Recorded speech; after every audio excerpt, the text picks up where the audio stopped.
Matthew chapter 10. He called to himself his 12 disciples and gave them authority over unclean spirits to cast them out and to heal every disease and every sickness. Now the names of the 12 apostles are these: the first, Simon, who is called Peter; Andrew, his brother; James the son of Zebedee; John, his brother; Philip; Bartholomew; Thomas; Matthew the tax collector; James the son of Alphaeus; Lebbaeus, who was also called Thaddeus; Simon the zealot; and Judas Iscariot, who also betrayed him. Jesus sent these 12 out and commanded them, saying, "Don't go among the Gentiles, and don't enter into any city of the Samaritans. Rather, go to the lost sheep of the house of Israel. As you go, preach, saying, the kingdom of heaven is at hand. Heal the sick, cleanse the lepers, and cast out demons. Freely you received, so freely give. Don't take any gold, silver, or brass in your money belts. Take no bag for your journey, neither 2 coats, nor sandals, nor staff, for the laborer is worthy of his food. Into whatever city or village you enter, find out when it is worthy, and stay there until you go on. As you enter into the household, greet it. If the household is worthy, let your peace come on it, but if it isn't worthy, let your peace return to you.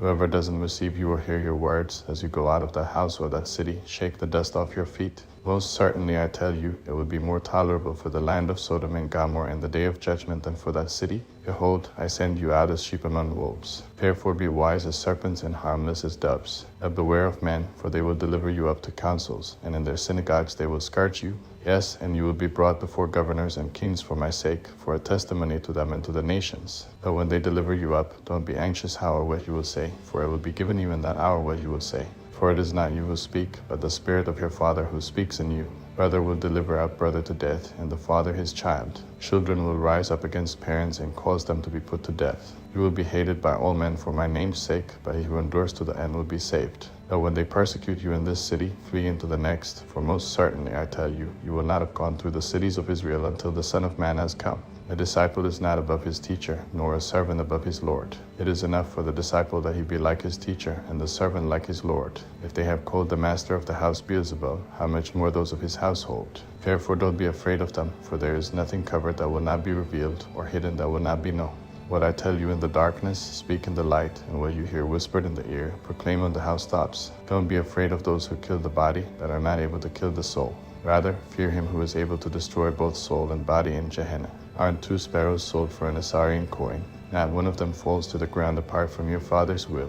But the very hairs of your head are all numbered. Therefore don't be afraid. You are of more value than many sparrows. Everyone therefore who confesses me before men, I will also confess him before my Father who is in heaven. But whoever denies me before men, I will also deny him before my Father who is in heaven. Don't think that I came to send peace on the earth. I didn't come to send peace, but a sword. For I came to set a man at odds against his father, and a daughter against her mother, and a daughter-in-law against her mother-in-law. A man's foes would be those of his own household. He who loves father or mother more than me is not worthy of me, and he who loves son or daughter more than me isn't worthy of me. He who doesn't take his cross and follow after me isn't worthy of me. He who seeks his life will lose it, and he who loses his life for my sake will find it. He who receives you receives me, and he who receives me receives him who sent me. He who receives a prophet in the name of a prophet will receive a prophet's reward. He who receives a righteous man in the name of a righteous man will receive a righteous man's reward. Whoever gives one of these little ones just a cup of cold water to drink in the name of a disciple, most certainly I tell you, he will in no way lose his reward.